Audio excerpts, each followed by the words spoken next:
ఎక్కడున్నాడు భగవంతుడు అంటారు.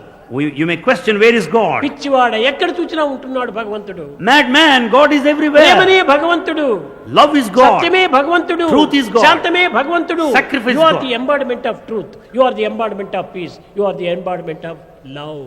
You are the embodiment of truth, you are the embodiment of peace, you are the embodiment of love. ఎక్కడ భగవంతుడు అని అడగటం లోపల ఎంత బుద్ధి తక్కువ.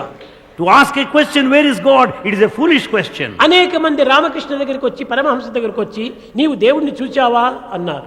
Many questioned Ramakrishna Paramahamsa this way, have you seen God? అతను పరిపూర్ణ ప్రేమలో మునిగినటువంటి వాడు రామకృష్ణుడు. Ramakrishna had intense love. Krishna అంటే తన దేహమునే మర్చిపోయేటువంటి స్వభావం అతనిది. The moment he utters Krishna, he forgets himself, body consciousness. నీవు భగవంతుని చూచావా రామకృష్ణ అన్నాడు.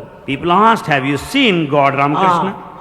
చూచాను అన్నాడు. He said, yes, I have seen. ఎట్లా చూచావు, ఎక్కడ చూచావు?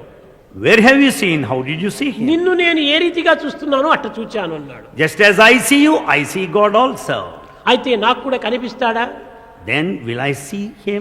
ఈనాటి ప్రశ్నలంతా ఆధునిక విద్యార్థుల్లో వచ్చేటువంటి ప్రశ్నలు ఇవే. These are sort of questions among modern నేను కూడా students. భగవంతుని చూడాలి.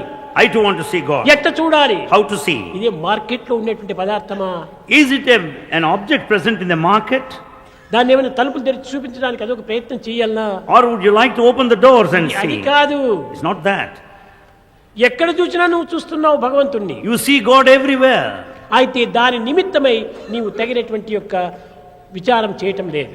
But you are not making a sort of inquiry, అప్పుడు investigation. రామకృష్ణ ప్రశ్నించాడు. Then Ramakrishna has put a question. అయ్యా, నీవు నీ భార్య కోసమై ఎంతో పరితపిస్తున్నావు. He said, sir, you are working very hard, struggling for your నీ wife. బిడ్డల యొక్క క్షేమం నిమిత్తమై నీవు చాలా ఆరాటపడుతున్నావు. For your children, you are very much worried and bothered. ఆస్తిపాస్తుల నిమిత్తమై నీవు నిరంతరము యోచిస్తున్నావు. You have been thinking all the time to earn money and property. అన్నింటి నిమిత్తమై కూడా నీవు చాలా విచారం చేస్తున్నావు. You are very much worried for all sorts of things.